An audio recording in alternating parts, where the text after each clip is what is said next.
Bueno, queridos amigos y amigas, continuando con esta, esta interesante sesión, esta interesante charla, vamos a conectar con lo conversado en la primera parte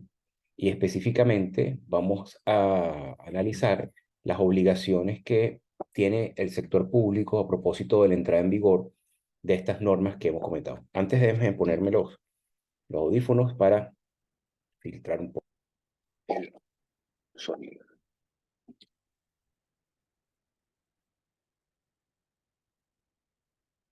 Pues bien, les decía hace unos segundos que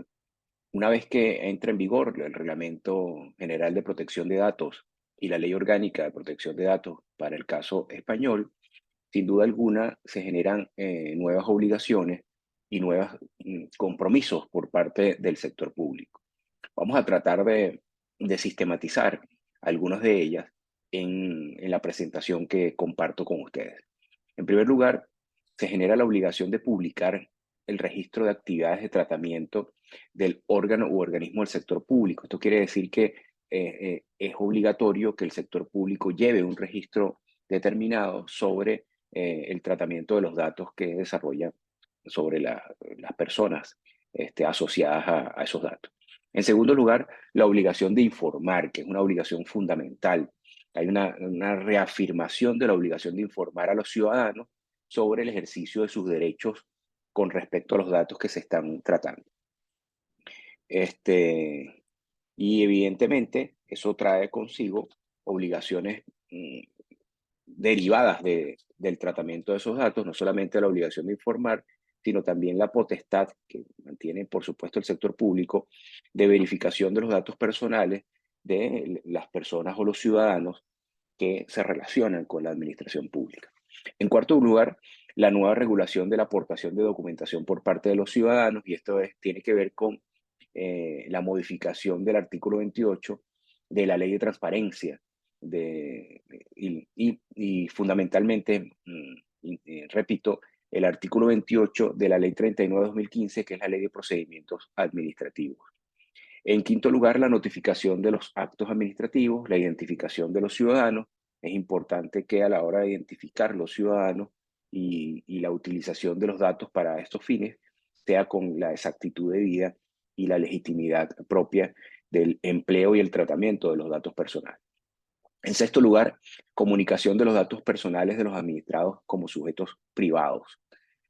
Séptimo, designación de un delegado de protección de datos y comunicación de la designación a la Agencia Española de Protección de Datos. O sea, el sector público también está obligado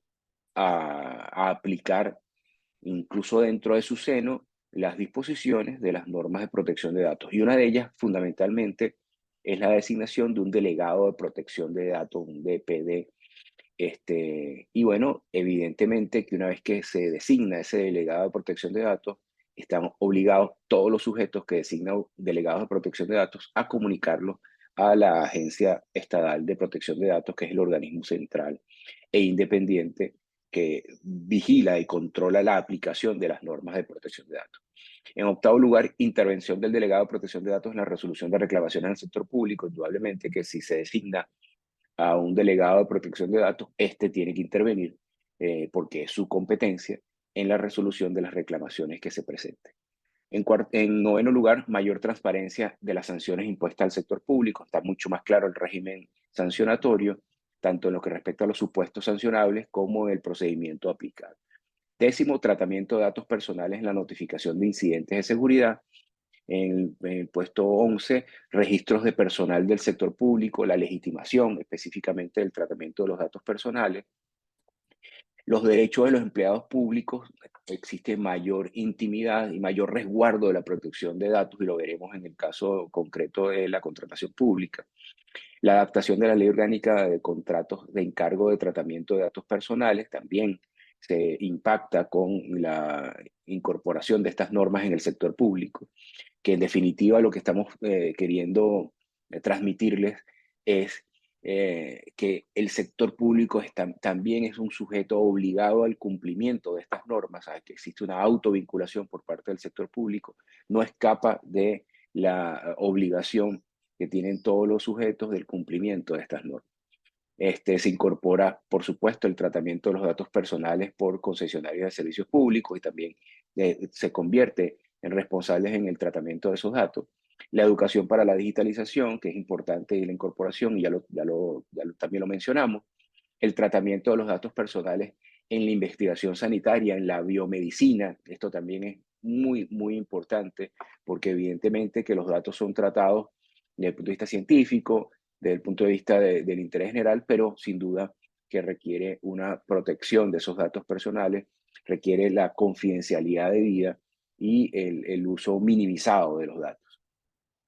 Eso desde el punto de vista genérico, pero para seguir ahondando en la aplicación de las normas de protección de datos en el sector público, también tenemos un ejemplo muy concreto, que es el caso de la contratación pública, la contratación estatal, la contratación del sector público. En la contratación pública también debe observarse el cumplimiento de este derecho, como es el derecho a la protección de datos, y debe conciliarse, por supuesto, con otros principios que se desarrollan en la contratación pública, como por ejemplo el principio de transparencia, el principio de publicidad, el principio de confidencialidad, que también se encuentra sumamente relacionado con la protección de datos. Pues bien, en el considerando 78 del Reglamento General de Protección de Datos, de manera expresa, se determina que los principios de la protección de datos, desde el diseño y en su ejecución, también deben tenerse en cuenta en el contexto de la contratación pública. Sin duda alguna, el reglamento apuesta por la aplicación de las normas de protección de datos en todos los sectores privados y públicos, y en el caso del público expresamente para el tratamiento de los datos que se utilizan a propósito de un procedimiento de contratación pública también deben resguardarse, protegerse. Por ende, debe conciliarse la transparencia y la publicidad en la contratación pública con la protección de los datos personales, principalmente, insisto, en lo que respecta a las personas físicas o las personas naturales, que son las que sus datos son los mayormente sensibles que atienden a otros derechos. Bueno, eso también ha sido tratado por el Tribunal Supremo de Justicia español y tenemos un ejemplo en la sentencia 1007 de 2019, específicamente del 8 de julio, se determinó que la difusión de datos personales en abierto, es decir, con acceso ilimitado, en una página web de la Administración Pública con ocasión de la tramitación de un procedimiento de contratación administrativa, está sometida al cumplimiento de las obligaciones establecidas en la Ley Orgánica 1599, que era la ley de protección de datos de carácter personal vigente para el momento en que se analiza estos asuntos con respecto a la sentencia en comento. Y específicamente al deber jurídico de tener que recabar el consentimiento de los afectados sobre la recogida y tratamiento de datos cuando no se revelen imprescindibles, necesarios o pertinentes para el adecuado y regular ejercicio de las funciones públicas, al no poder interpretar de forma expansiva el supuesto de excepción previsto en el artículo 6.2 de la citada ley orgánica. Lo importante es que incluso desde la vigencia de otras normas de protección de datos, incluso con respecto a la actual sería mucho más rígido, pero ya desde ese momento se entendía que incluso dentro de la tramitación de procedimientos de contratación pública, donde en teoría, como regla general, debe imperar la transparencia y la publicidad, para el caso de los datos personales, debe también observarse las reglas de tratamiento y de uso de esos datos personales. Específicamente, el tema del consentimiento para hacer uso de esos datos personales. Pero es importante tenerlo en cuenta. Y posteriormente, tenemos otro ejemplo a través de una nota informativa del año 2019 también, específicamente de la Secretaría Técnica de la Junta Consultiva de Contratación Administrativa de Cataluña, sobre el cumplimiento del deber de transparencia y de la normativa de protección de datos personales en la contratación pública. ¿Cómo se concilia la transparencia por una parte y por otra parte la protección de los datos personales? Bueno, en esa nota informativa, que evidentemente no es una norma, no es un acto con rango de ley y de obligatorio cumplimiento, pero sirve para ilustrar e interpretar el sistema e interpretar las normas. Bueno, se dio una solución, a mi juicio, acertada y razonable para tratar de conciliar la protección de datos personales con la transparencia. Y específicamente es de la siguiente forma. En la oportunidad de publicar los datos identificativos de personas físicas, contenido en los documentos de los expedientes de contratación pública, sin duda, o en las firmas electrónicas de estos documentos, en la oportunidad de publicar los datos identificativos de personas físicas, contenido en los documentos a los cuales nos estamos refiriendo, y que estos además puedan estar alojados en la plataforma de servicios de contratación pública, esto es en los perfiles de contratantes, en las web de los contratantes, únicamente se debe incluir lo siguiente. Y aquí empieza la limitación para tratar de conciliar estos dos escenarios. En caso de tratarse de personas licitadoras, o sea, las personas que participan en la licitación, los representantes legales de las empresas, adjudicatarias o contratistas, el nombre y sus apellidos sin acompañarlo en ningún caso del número del DNI. ¿Qué quiere decir esto? Que puedes colocar a los fines de la transparencia el nombre de la persona que representa a la empresa o la persona que está participando, pero omitiendo o suprimiendo la identificación del DNI para no hacer públicas datos de carácter personal. Y en caso de tratarse de personas trabajadoras públicas que intervienen en los procedimientos de contratación pública por razón de su encargo o de las funciones que desempeñan, se pondrá también el nombre, los apellidos, el cargo y los datos de contacto, esto es teléfono, correo electrónico y domicilio de la sede social, sin incluir tampoco el DNI. Entonces, lo que se está tratando de generar con esta fórmula es evitar que se difunda la identificación, el número de identificación de las personas físicas, tanto desde la perspectiva del licitador como incluso de la perspectiva del funcionario encargado de tramitar estos asuntos. Y de esta forma se ha generado una solución en la conciliación de la protección de datos personales y, por supuesto, la transparencia y la publicidad como principio general en las contrataciones públicas. Y evidentemente que este tema tiene, por supuesto, un recorrido mucho más amplio que se, se delegará al legislador o incluso a la jurisprudencia para tratar de ir solucionando estos aspectos que no son menores, son aspectos fundamentales porque son aspectos de gran importancia, tanto para tratar de mantener una tramitación adecuada de los asuntos públicos, de la gestión pública, en este caso tan sensible como es la contratación pública, donde se manejan recursos importantes y de donde evidentemente, y no es un secreto para nadie, se desprenden incluso casos de irregularidad en el manejo, de corrupción o de falta de integridad o de problemas de conflicto de interés. Bueno, es evidente que es necesario tratar de conciliar esos aspectos para que, protegiendo los datos personales, no se encubra tampoco información de relevancia. Otro de los aspectos que también es importante que se ha tratado de implementar a propósito de la vigencia del Reglamento General de Protección de Datos es el empleo de los códigos de conducta. Y lo hemos visto que se ha desarrollado o se han dictado varios códigos de conducta como una forma de autovinculación, o sea, normas que dicta la propia administración para autovincularse.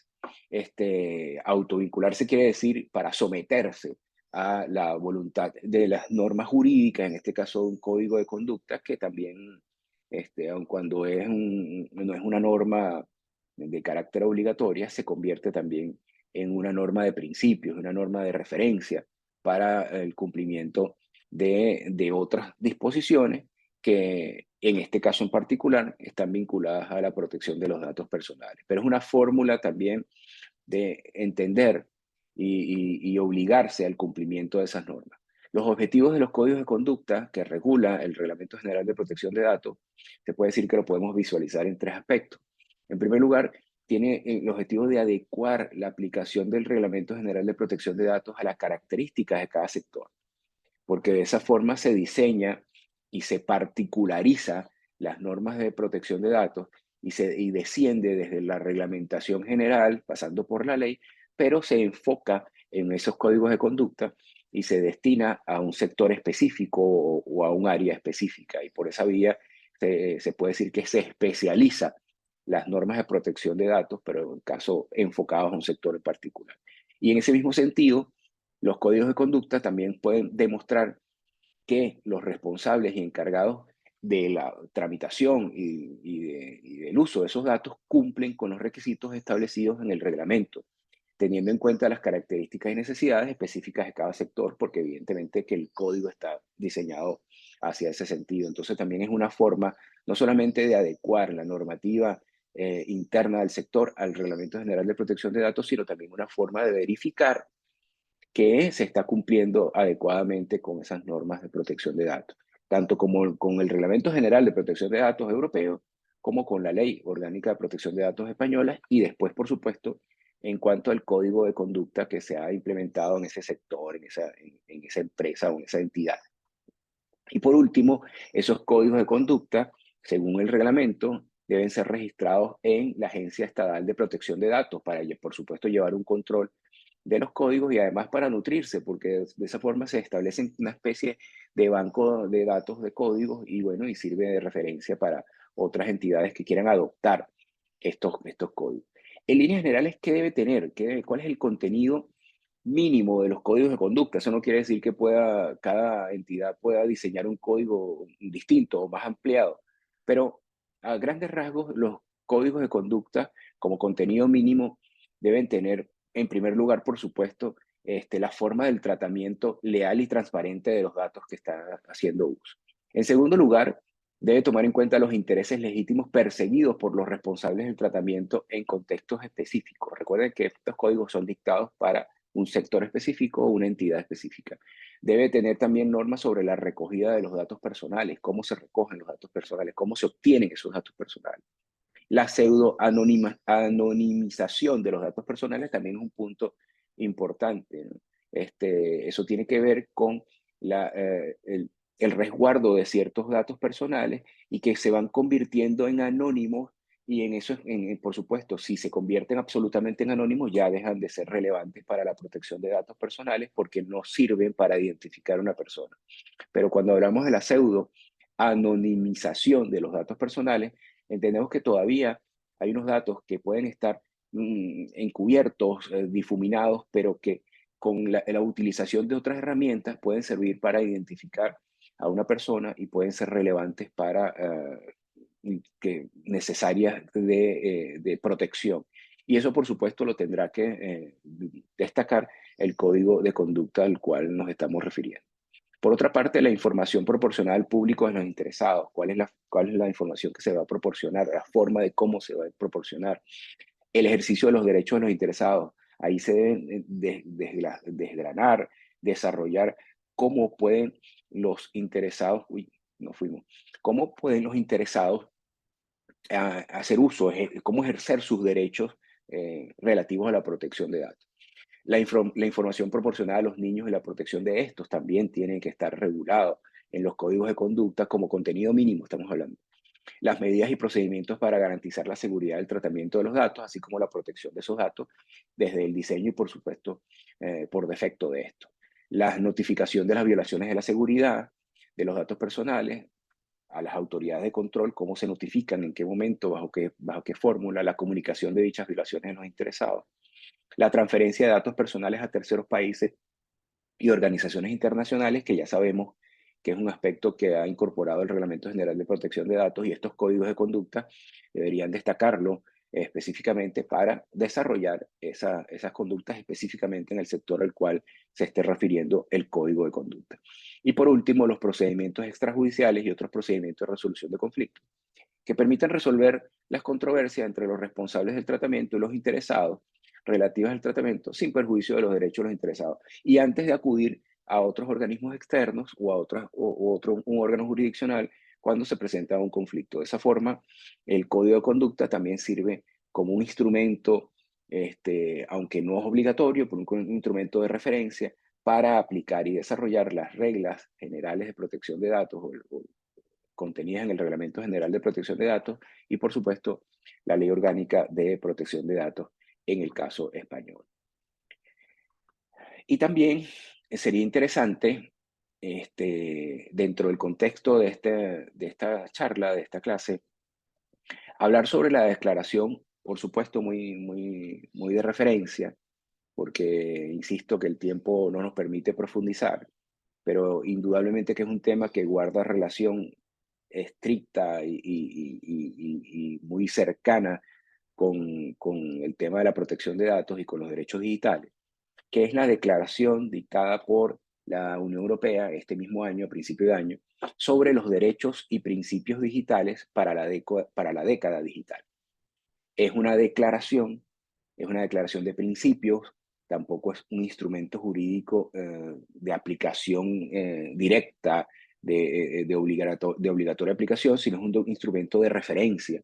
para que se empiecen a generar conciencia y se empiecen a generar protecciones, e incluso como referencia de los Estados miembros para que incorporen ciertas normas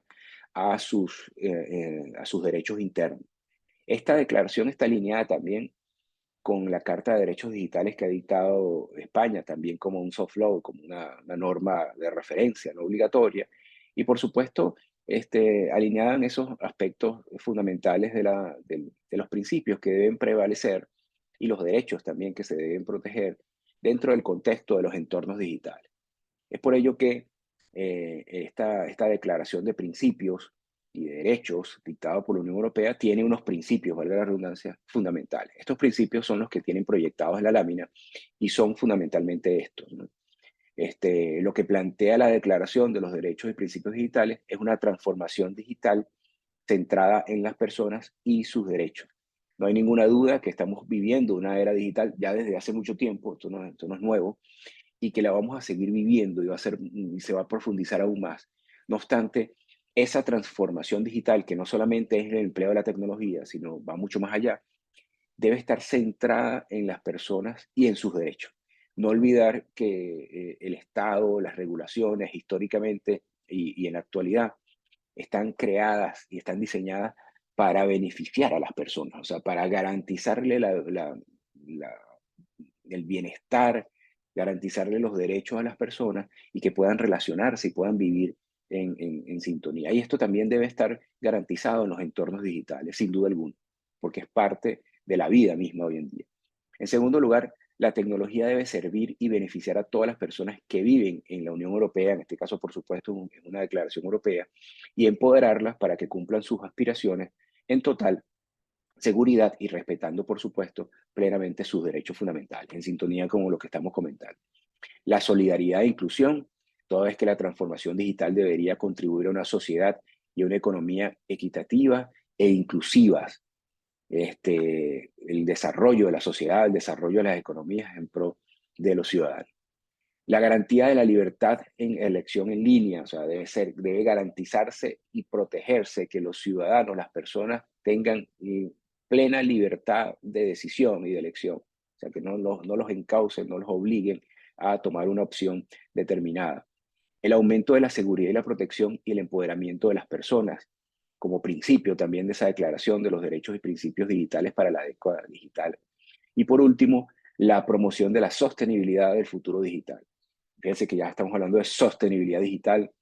un concepto que ha venido evolucionando desde su irrupción. La sostenibilidad ambiental, inicialmente, la sostenibilidad social, la sostenibilidad económica, pero también hoy en día hay que hablar de la sostenibilidad digital como el empleo digital de los elementos y del uso de los entornos digitales para beneficio de los ciudadanos presentes y, por supuesto, futuros. Estos son los principios que plantea esa Declaración de Derechos y Principios Digitales, pero lo que nos llama la atención es que sin duda alguna, y lo han podido observar, la Unión Europea tiene una apuesta decidida sobre la protección de las personas en los entornos digitales y por ende se plantea una serie de principios y derechos. Visto estos principios, nos quedan revisar los derechos. No lo vamos a revisar todos porque evidentemente es un listado de derechos sumamente amplio y que sin duda alguna la revisión no va a poder ser profunda, entonces no vale la pena revisarlo. No obstante, al final de la presentación tendrán mis datos de contacto y el que desee le puedo enviar la declaración íntegra, que por supuesto está publicada en el diario oficial de la Unión Europea y que puede consultar en extenso. Sin embargo, bueno, hacer una breve referencia de los derechos digitales para esta década digital que ha determinado, no es que ha creado esos derechos existen, sino que ha reconocido la necesidad de visibilizarlos y, por supuesto, empezar a hablar sobre ellos para que se generen regulaciones que les permitan protección. En primer lugar, acceso a una conectividad digital asequible y de alta velocidad. Fíjense ustedes qué interesante. O sea, si necesitamos el Internet y necesitamos unas plataformas electrónicas de manera constante, porque es parte de la vida, bueno, debe ser asequible la conectividad digital y además deben tener una alta velocidad para que, bueno, se le garantice realmente el uso adecuado. Esto es como cuando hablábamos tradicionalmente de los servicios públicos. Los servicios públicos deben ser prestados de manera eficiente, de manera adecuada, de manera constante, de manera continua, universal, pero además deben ser, como les decía, servicios públicos eficientes, si no, no hay una garantía de los servicios públicos. Bueno, esto es más o menos va por el mismo camino. O sea, debemos tener conectividad digital asequible y, bueno, y de alta velocidad a los fines de garantizar su eficiencia. Derecho a la educación, la formación y el aprendizaje permanente, evidentemente en los entornos digitales. Condiciones de trabajo equitativas, justas, saludables y seguras en estos entornos digitales. Acceso en línea a los servicios públicos esenciales de la Unión Europea. No debe pedirse a nadie que facilite datos con más frecuencia de la necesaria al acceder a los servicios públicos digitales y utilizarlo, porque recuerdan que hay una práctica no adecuada de solicitar cada vez que hay que ingresar datos personales o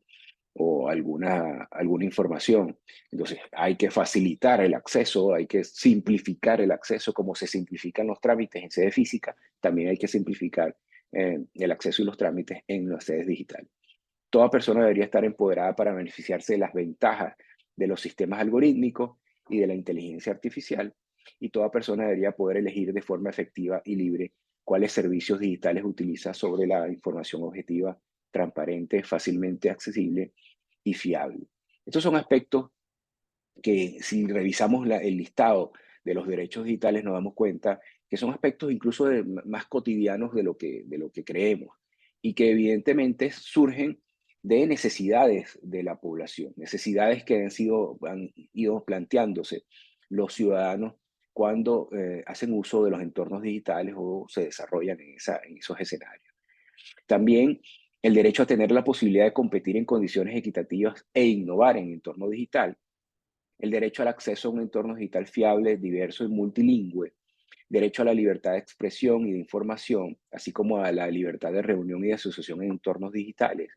el derecho a acceder a la información sobre quién posee o controla los servicios de comunicación que se utilizan. Las plataformas en línea de muy gran tamaño deberían apoyar el debate democrático libre en línea, o sea, y no generar sesgos e imposiciones, que eso es lo que estamos viendo en la actualidad, donde con la bandera de la libertad se hacen realmente imposiciones sesgadas de puntos de vista, de formas de pensar, de planteamientos que son sumamente importantes, por supuesto, pero que cuando se imponen dejan de ser libres para que las personas, el que quiera hacer observaciones de algunos aspectos lo pueda hacer y el que no lo desee, no lo haga. Y bueno, así seguimos con este listado de derechos que ha aportado esta declaración: el derecho de acceso a tecnologías, productos y servicios digitales diseñados para estar protegidos, ser seguros y proteger la privacidad. Esto tiene que ver, por supuesto, con un derecho y una garantía constitucional, como el que viene a continuación, el derecho a la privacidad y protección de sus datos personales, de lo que estamos conversando, derecho a la confidencialidad de sus comunicaciones, de la información contenida en sus dispositivos electrónicos, y a no ser objeto de vigilancia en línea y seguimientos generalizados, ilegales ni de medidas de interceptación. Derecho a determinar su legado digital y decidir lo que debe hacerse tras su muerte con sus cuentas personales y la información que le concierne. Qué importante estos aspectos. Recuerden que ya el Reglamento General de Protección de Datos, y fundamentalmente no tanto el reglamento, sino la Ley Orgánica de Protección de Datos española, ya aportaba unas normas sobre la garantía de los datos personales de las personas fallecidas, y que es posible que existan personas, sus representantes, que puedan hacer valer esos derechos independientemente de que esa persona haya sido fallecida. Y fundamentalmente, y creo que no se los dije, por las instrucciones que haya dejado la persona fallecida con respecto a sus datos personales. Y este punto tiene que ver con esos aspectos tan importantes que hemos tratado. Por último, quería hacer una pequeña reflexión sobre la inteligencia artificial y la protección de datos personales, que como les decía, que bueno, que no es una reflexión totalmente profunda, pero que evidentemente amerita tener en cuenta que tanto en los entornos digitales ordinarios, para decirlo de una forma, como en la sede física, bueno, la protección de datos personales es importante. Y es importante también en los componentes de inteligencia artificial, que se utilizan incluso para diseñar algoritmos y para diseñar conductas y para incluso encauzar algunas conductas. Y evidentemente que esos aspectos no escapan de la protección y las normas sobre la protección de los datos personales. En consecuencia, si un componente de inteligencia artificial realiza el tratamiento de datos personales, elabora perfiles sobre una persona física o si toma decisiones sobre la misma, evidentemente que tendrá que someterse al Reglamento General de Protección de Datos y, por supuesto, a la Ley Orgánica de Protección de Datos española. Durante el ciclo de vida de una solución de inteligencia artificial, pueden hacerse uso o pueden haberse usado datos personales de alguna persona, por ejemplo, en la etapa de desarrollo. En ese caso, dicha etapa constituye un tratamiento y está sujeta sin duda alguna al cumplimiento del reglamento o de las normas de protección de datos. En etapas posteriores del ciclo de vida de la solución de inteligencia artificial, por ejemplo, cuando se integra en un tratamiento, hay que evaluar si se tratan datos personales para determinar si el tratamiento de esos datos está sujeto al cumplimiento de las normas de protección de datos, al menos con relación a la solución que aporta la inteligencia artificial. Esto lo que quiere decir es que si la inteligencia artificial emplea datos de carácter personal, está sometida a las normas de protección de datos, sin duda alguna. El tema es cómo se controla, por supuesto, esos aspectos. Los que diseñan las herramientas de inteligencia artificial deben tener en cuenta esa situación. Si se considera que no se tratan datos personales, porque estos se han eliminado o anonimizado, hay que demostrar que estos procesos han sido realmente efectivos y evaluar cuál es el riesgo de reidentificación. Esto tiene que ver con el comentario que habíamos formulado sobre la anonimización de los datos personales. Si ya esos datos han adquirido el carácter de anónimos, ya no se identifica a una persona, evidentemente que no tienen por qué ser tratados ni protegidos a través de las reglas de la protección de datos personales. Pero si hay algún riesgo de que esos datos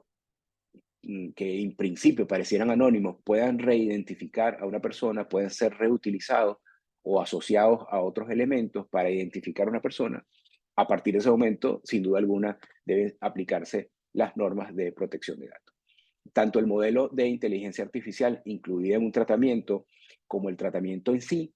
ha de tener el propósito de dar respuestas a una necesidad real de la empresa o de la organización o de la industria. En ese caso, estamos hablando de soluciones que trascienden el ámbito experimental y se van a someter a las leyes del mercado. Un mercado regulado y que está obligado, por supuesto, a cumplir con normas y estándares de calidad. Y las normas y estándares de calidad que deben cumplir adicionalmente también son normas asociadas a la protección de datos. Esta es la reflexión final con respecto a este gran tema derivado de la protección de datos personales. Espero que sea de utilidad la información vertida en esta sesión dividida en dos partes por temas de espacio, pero que indudablemente trataban de hacer una referencia general, sin duda alguna, sobre las normas de protección de datos que aplican en Europa y en España en particular, y que sin duda alguna cada uno de estos aspectos pueden ser profundizados y pueden ser desarrollados con mayor amplitud para hacer un conocimiento mucho más profundo de la realidad. Me despido, tienen mis datos de contacto para cualquier comunicación, para cualquier duda, para cualquier observación que podamos suministrarle. Y bueno, ha sido un placer comunicarme con ustedes y tener esta posibilidad de, de contacto a través de estos medios que nos permiten intercambiar ideas y, bueno, desarrollar estos aspectos. Muchas gracias y nos vemos muy pronto.